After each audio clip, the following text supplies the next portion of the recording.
Pour commencer, tu peux prétendre bien te connaître parce que tu as, admettons par exemple, un genre de fille ou de garçon bien spécifique. Tu préfères les bruns, tu préfères les blondes, les personnes calmes, douces, etc., etc.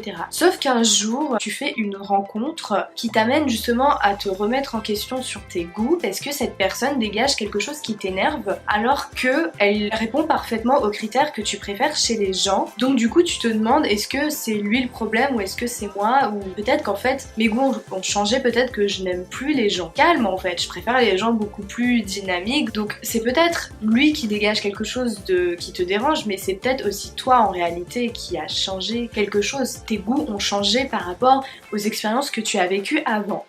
Donc cette expérience t'amène à la question, est-ce que je me connais véritablement? Est-ce que je peux arriver à cette connaissance complètement? Donc, puis-je me connaître moi-même? Ce sujet est vraiment très intéressant. On va donc se rendre compte que pour se connaître, il faut d'abord avoir une conscience. Alors, il y a deux types de conscience. Premièrement, il y a la conscience spontanée ou immédiate qui s'opère donc par rapport aux changements que tu peux observer à l'extérieur de toi. Par exemple, tu vois quelqu'un qui ouvre une porte, c'est ta conscience spontanée qui va réagir. Tu observes, voilà, quelqu'un qui est en train de le faire. Mais tu as conscience de cela. Un bébé par exemple de moins d'1 an, il n'a pas vraiment conscience de cela. Donc ça te semble banal pour toi, mais pour un bébé ça ne l'est pas tant que ça. Donc il y a cette conscience immédiate, spontanée, et dans cette conscience, il y a également les changements qui s'opèrent à l'extérieur de nous, c'est-à-dire par exemple, il fait froid et donc dans ta tête tu vas te dire j'ai froid, voilà. Mais c'est une réflexion qui s'opère à l'intérieur de toi grâce à ta conscience spontanée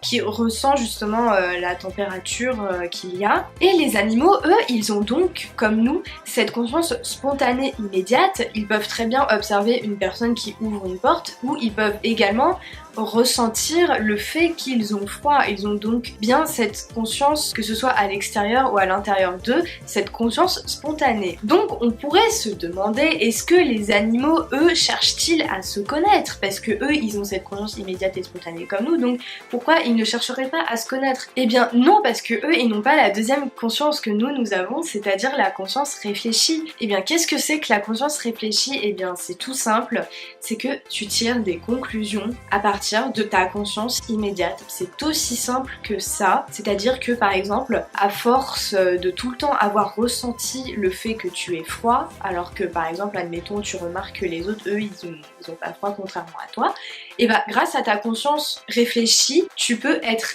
amené à te dire je suis frileux. Et ça, c'est très important de le souligner. Ça, les animaux, ils n'ont pas cette conscience réfléchie. Ils ne peuvent pas se dire, ils peuvent ressentir le froid, ils peuvent ressentir ça grâce à leur conscience spontanée immédiate, mais ils ne peuvent pas se dire je suis quelqu'un de frileux. Par exemple, on pourrait dire la même chose des ordinateurs et des objets. L'ordinateur par exemple, il va pouvoir faire des calculs de dingue, mais il n'a pas de conscience réfléchie. Lui, il ne va pas pouvoir se dire oh mon dieu, je suis imbattable en calcul mental, il n'y a personne d'autre qui est plus fort que moi, je suis le meilleur.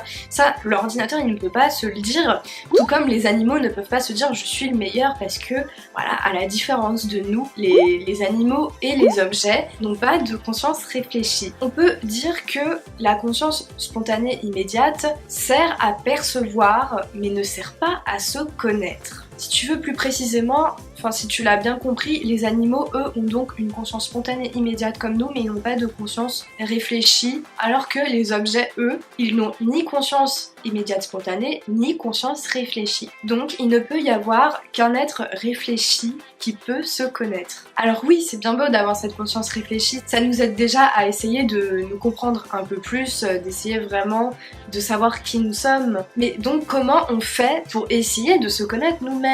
Eh bien pour essayer de se connaître nous-mêmes au maximum, on pourrait dire qu'il faut être à la fois le sujet et l'objet de cette quête. Donc le sujet c'est moi-même, puisque j'essaye de savoir qui je suis, et l'objet, donc j'essaye de me considérer en tant qu'objet, c'est-à-dire que j'essaye de prendre de la distance par rapport à moi-même.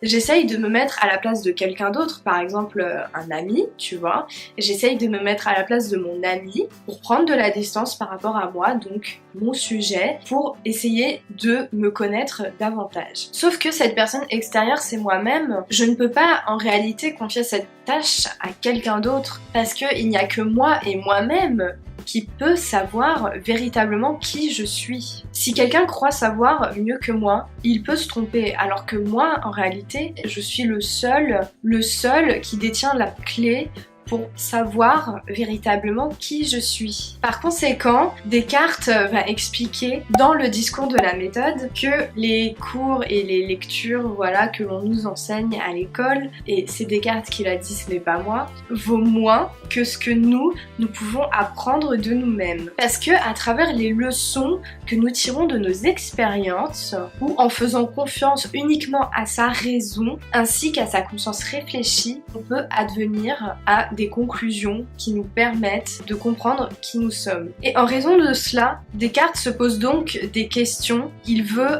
arriver à une certitude absolue, il veut essayer de trouver une vérité incontestable pour tenter justement de se connaître davantage. Pour cela, il en arrive à la conclusion que la certitude absolue que je peux dire sur moi et que je connais de moi, donc cette connaissance absolue, c'est je pense donc je suis. Donc si ça t'intéresse, tu peux aller voir ma vidéo du Cogito Ergo Sum qui explique cette théorie de Descartes, à savoir je pense donc je suis. Grâce à la théorie de Descartes, je pense donc je suis, on se rend compte qu'une connaissance de soi véritable est possible. Et pour cela, pour se connaître soi-même, il faut se détacher des préjugés et des opinions des autres. Il faut s'examiner avec attention et s'en remettre à notre raison et à notre conscience réfléchie pour se connaître véritablement.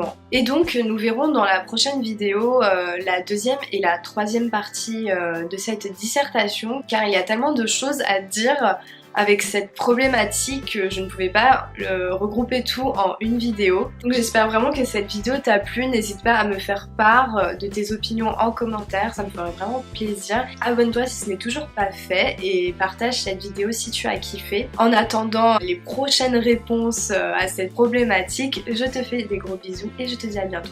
Bye bye!